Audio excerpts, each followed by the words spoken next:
L'histoire que l'on enseigne dans les manuels ressemble souvent à une décoration habilement conçue, cachant les traces d'une civilisation dont les possibilités dépassent de loin la chronologie officielle. On nous a appris à croire que les majestueuses cathédrales et les mécanismes complexes du passé ne sont que le fruit du travail d'enthousiastes religieux, armés d'outils rudimentaires. Pourtant, lorsqu'on effectue une analyse technique détaillée, ce tableau s'effondre, révélant une vérité troublante sur des technologies que l'on nous interdit de nommer. Il existe un mythe global selon lequel les gens du Moyen Âge, dont la vie était extrêmement courte et pleine de privations, pouvaient posséder des connaissances et des outils pour créer des appareils dont la précision dépasse celle des horlogers suisses modernes. Des artisans apparemment illettrés, vêtus de tabliers sales, auraient réussi à calculer le mouvement des corps célestes avec une précision de quelques secondes sur des centaines d'années. Mais si l'on met de côté ces stéréotypes imposés et que l'on fait appel à la logique, il devient évident que nous avons affaire non pas à de l'art, mais à des machines de calcul analogiques extrêmement complexes, héritées d'une culture qui a été presque complètement effacée de la surface de la Terre. La science officielle garde jalousement le secret des gigantesques constructions mécaniques de Prague et de Strasbourg, les qualifiant de simples horloges. Mais ce ne sont pas de simples dispositifs de mesure du temps, ce sont de véritables ordinateurs en métal intégrés dans des tours qui ont survécu à un cataclysme mondial. On essaie de nous convaincre que, par exemple, les horloges de Prague ont été créées en 1410, alors que l'Europe, selon les historiens, était en proie à un profond déclin et à des superstitions. Il est difficile d'imaginer comment, au milieu de ce chaos général, un mécanisme composé de centaines de rouages d'une précision microscopique a pu apparaître soudainement. Pour créer une telle pièce, qui fonctionnerait en harmonie avec de nombreuses autres pendant des décennies sans se bloquer, il faut un tour de haute précision et de profondes connaissances en cinématique. Un maître de l'époque aurait eu besoin d'acier allié de qualité et non de fer brut forgé à la main. Les mécanismes internes de ces structures choquent par l'absence de traces de traitement manuel ou de lime. Cela ressemble à un estampage et à une découpe industrielle, réalisée avec une précision mathématique. Tout ingénieur vous le confirmera. Pour créer un dispositif d'un tel niveau, il faut une base industrielle colossale, incluant l'extraction de minerais, une industrie chimique pour la production de lubrifiants et une école mathématique sérieuse pour le calcul des orbites elliptiques. La version officielle, qui parle de génies solitaires travaillant à la lumière des bougies, est une légende commode qui cache l'impossibilité de reproduire de tels chefs-d'œuvre avec des moyens primitifs. Les mécanismes astronomiques de Strasbourg ne montrent pas seulement l'heure, mais aussi la précession de l'axe terrestre et la position des planètes, qui, selon la chronologie officielle, n'étaient même pas encore étudiées à cette époque. Copernic a publié ses travaux bien après que ces dispositifs aient déjà démontré une mécanique céleste complexe. Sans l'utilisation de télescopes optiques, de tels calculs sont physiquement impossibles. Pourquoi un habitant ordinaire de cette époque aurait-il besoin de connaître les phases des éclipses un siècle à l'avance ou la position de la Lune dans les signes du zodiaque à la minute près? La réponse réside dans une autre fonction de ces machines. Elles ne servaient pas aux gens, mais remplissaient des rôles de panneaux de contrôle ou de compteurs à rebours, enregistrant les cycles de catastrophes et de réinitialisation dont l'humanité a été contrainte d'oublier. Ceux qui ont peuplé les ruines de l'ancien monde n'ont pas compris pendant longtemps comment utiliser ces gadgets du passé. Ils ont passé des siècles à essayer de comprendre le fonctionnement de ces gigantesques processeurs, les qualifiant de magie, puis inventant des histoires sur des maîtres aveuglés pour justifier leur propre impuissance face à des technologies perdues. Nous faisons face à un fait monumental de falsification où le métal, ayant traversé les âges, conserve des connaissances sur l'univers dont nous n'avons même pas rêvé. Les figures évoquant la finitude de l'existence sur ces tours ne sont pas de simples allégories, mais un avertissement mécanique froid, poursuivant son décompte en ce moment même. Ensuite, il sera question des détails techniques qui prouvent l'impossibilité de créer ces mécanismes à ces dates précises. Lorsque nous commençons à examiner la structure de ces gigantesques mécanismes du point de vue d'un ingénieur moderne, la version historique officielle s'effondre instantanément. L'idée que de tels dispositifs sont le fruit du travail de solitaires armés de lime est une profonde méprise qui ne résiste pas à une critique technique élémentaire. Nous faisons face à des technologies de traitement des métaux dont l'existence à l'époque prétendue était tout simplement impossible. L'un des arguments les plus convaincants est la géométrie parfaite des engrenages.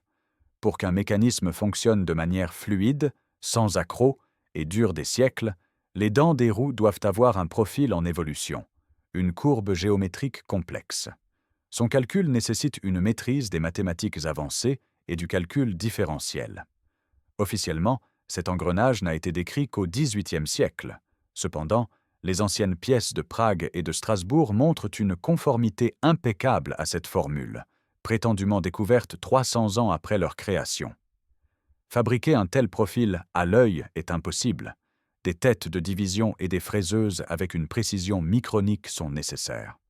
De plus, des macrophotographies des composants internes révèlent une absence totale de traces de travail manuel. Il n'y a aucune éraflure d'une lime. À la place, on observe un estampage et un découpage parfait, caractéristiques d'un traitement industriel à grande vitesse. Cela indique clairement que ces mécanismes n'ont pas été fabriqués de manière artisanale, mais proviennent des murs d'ateliers industriels.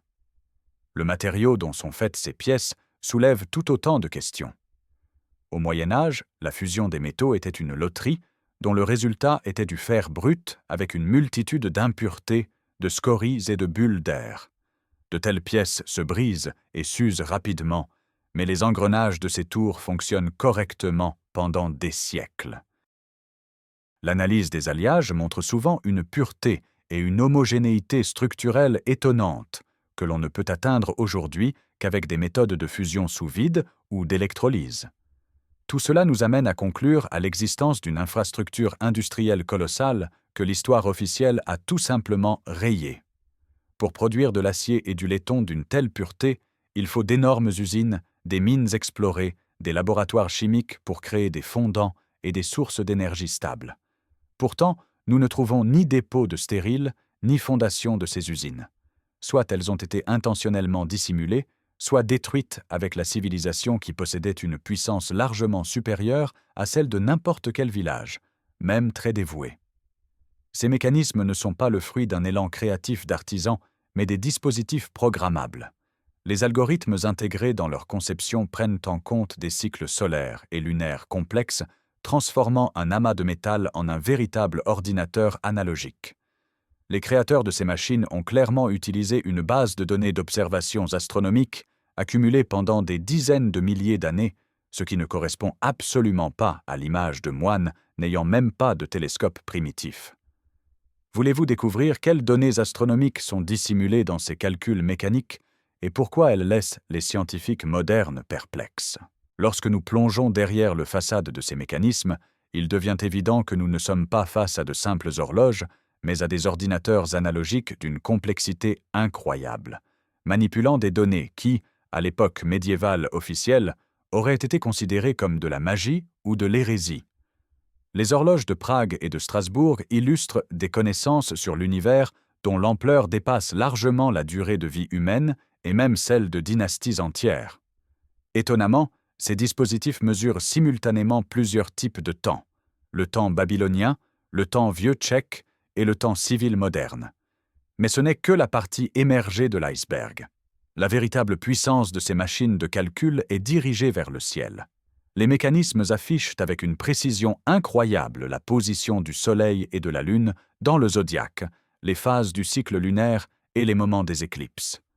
Pour simplement calculer de tels cycles, il faudrait des siècles d'observations astronomiques ininterrompues qui, selon les manuels d'histoire, n'étaient pas menées à cette époque. Les créateurs de ces horloges n'avaient ni télescope, ni satellite, ni base de données électroniques. Pourtant, ils ont gravé dans le métal des informations que nous obtenons aujourd'hui grâce à des observatoires en orbite. Ce qui suscite une grande perplexité chez les chercheurs, c'est la présence dans les calendriers de ces horloges d'indicateurs de précession, le lent déplacement de l'axe de rotation de la Terre. Un cycle complet de précession dure environ 26 000 ans. Comment une civilisation qui, officiellement, n'existe que depuis quelques siècles, pouvait-elle non seulement avoir connaissance de ce phénomène, mais aussi créer des rouages capables de représenter ce rythme? Cela nécessite un appareil mathématique qui n'a été accessible qu'à l'époque des Lumières. De plus, certains éléments des astrolabes sur ces horloges semblent configurés de manière à lire le ciel, non pas depuis l'Europe du XVe siècle, mais depuis un autre point, ou même une autre époque. Ces instruments semblent avoir été conçus pour un contrôle global de l'état de la planète à l'échelle du système solaire. Pourquoi un citadin ordinaire ou un paysan aurait-il besoin de connaître la position de l'apogée de l'orbite lunaire? La réponse est simple. Ces données étaient vitales pour ceux qui comprenaient la nature cyclique des catastrophes terrestres. Ces tours servaient de sorte de dispositif de navigation fixant la stabilité de l'axe terrestre. Mais si les horloges sont des instruments, l'environnement urbain qui les entoure soulève encore plus de questions. En regardant l'ampleur de ces constructions, nous sommes inévitablement confrontés à un paradoxe démographique qui remet en question l'existence même de ceux que l'on présente comme les bâtisseurs de ces métropoles. Nous avons tendance à penser que les villes du passé étaient surpeuplées, mais les mathématiques racontent une toute autre histoire. Comment de petits groupes de personnes ont-ils pu ériger et entretenir de tels chefs-d'œuvre technologiques?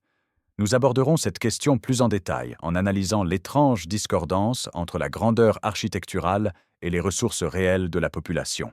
L'ampleur du patrimoine architectural dans lequel ces mécanismes sont intégrés crée une contradiction insoluble avec la population officielle de l'époque. Lorsque nous contemplons les majestueuses cathédrales de Prague ou de Strasbourg, nous découvrons des édifices conçus pour accueillir des dizaines de milliers de personnes simultanément.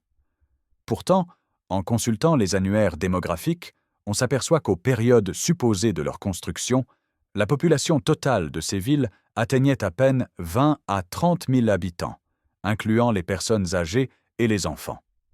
Cela soulève un dilemme logique. Pourquoi un petit village, selon les normes modernes, construirait-il un bâtiment capable d'accueillir 2 fois l'ensemble de sa population? Les mathématiques de la construction sont encore plus implacables.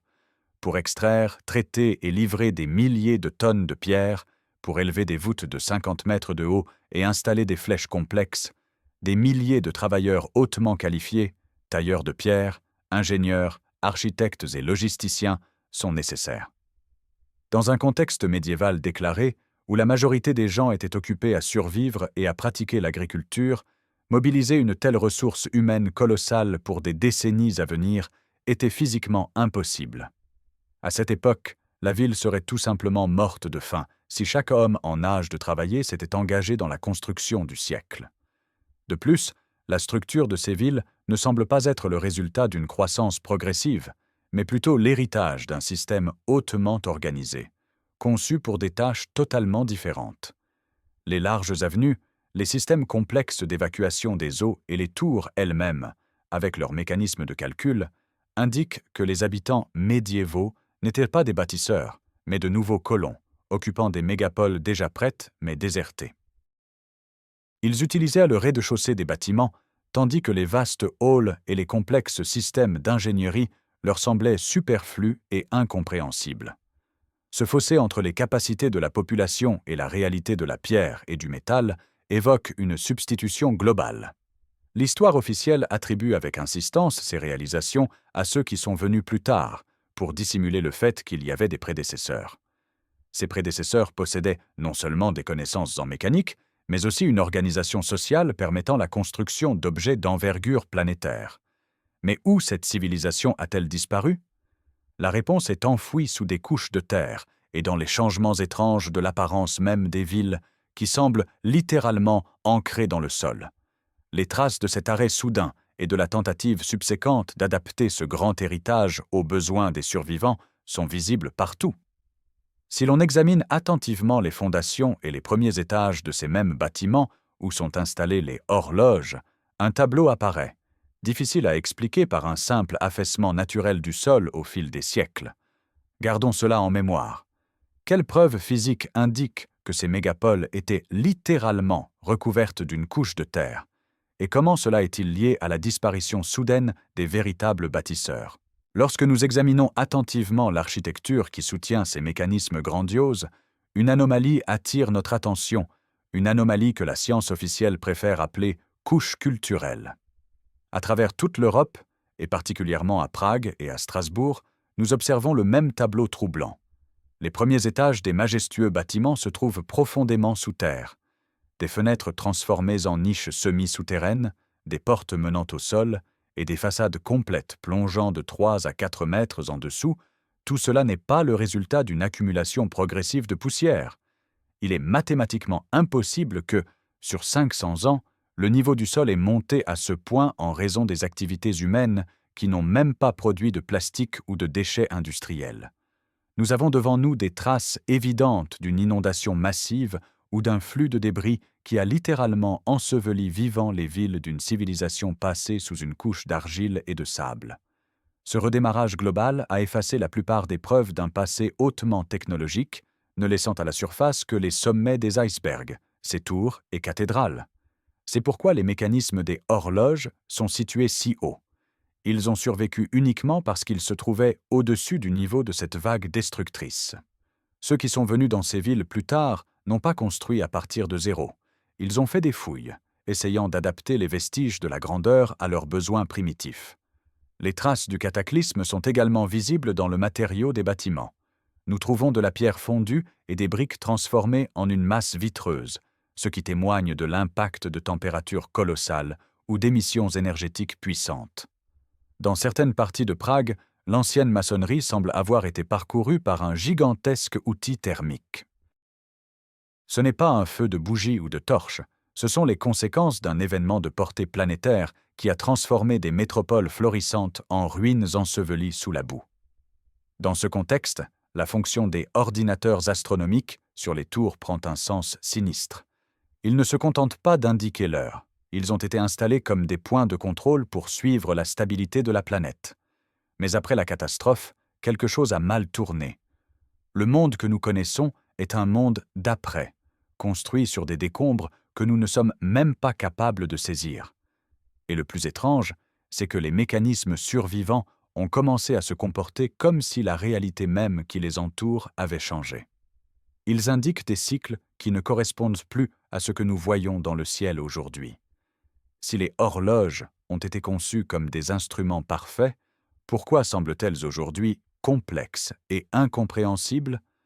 La réponse réside dans le fait que ce n'est pas le mécanisme qui a changé, mais la position même de notre planète dans l'espace.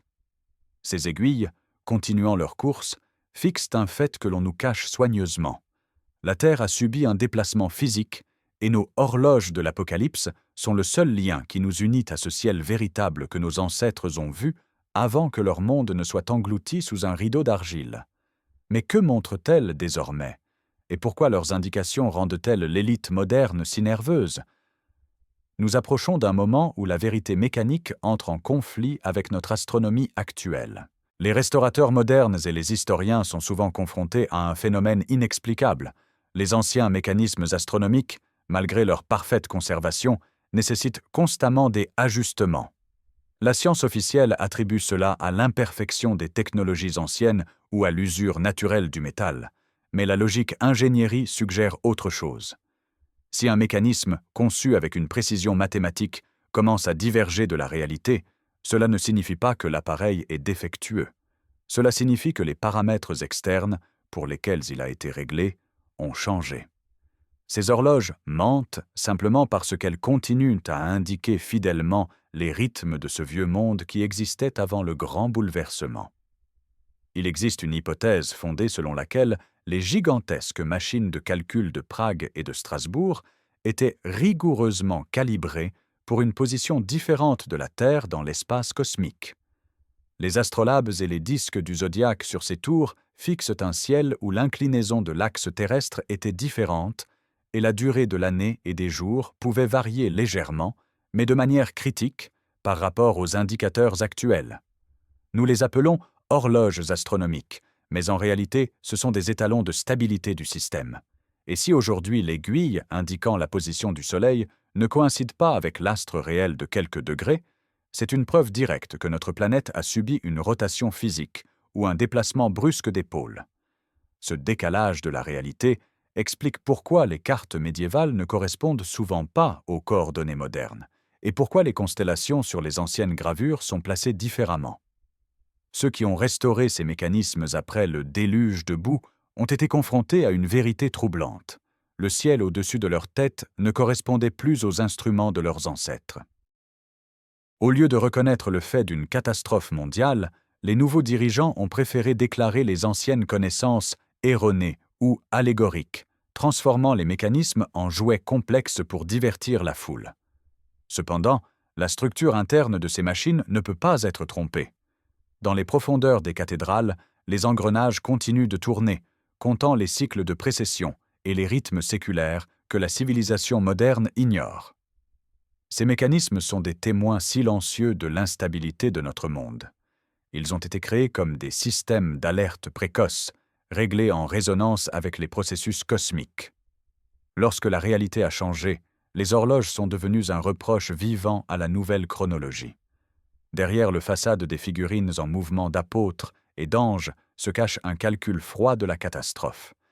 Il est extrêmement avantageux pour les autorités modernes de maintenir le mythe que tout suit son cours et que le ciel au-dessus de nous a toujours été ainsi.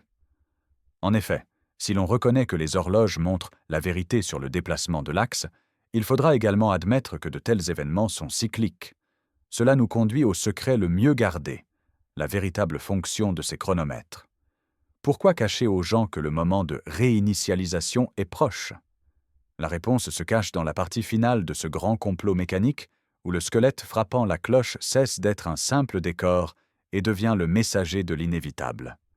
Comment les élites utilisent-elles ces connaissances aujourd'hui et que prédit réellement le cycle final ancré dans les profondeurs de la tour de Prague ? Nous approchons d'un dénouement qui change notre perspective sur tout notre avenir. L'histoire est devenue un instrument de contrôle où la connaissance du véritable passé est remplacée par un conte pratique, permettant de maintenir l'humanité dans un état de sommeil éternel. La chronologie officielle évite soigneusement la question. Pourquoi investir d'énormes ressources dans la création d'appareils dont la fonctionnalité est superflue pour la vie quotidienne ? La réponse est étrangement simple. Ces mécanismes ne sont pas des ornements des villes, mais des dispositifs de surveillance planétaire, comptant le temps jusqu'à la prochaine grande réinitialisation. Le squelette qui tire sur la corde de la cloche de la tour de Prague chaque heure n'est pas une leçon sur la brièveté de l'existence humaine. C'est une métaphore technique de la fin du cycle actuel, un avertissement que le temps du système est compté. La véritable fonction de ces compteurs est de fixer la nature cyclique des catastrophes. Ceux qui dirigent le monde aujourd'hui savent pertinemment que notre conception linéaire du progrès est une illusion.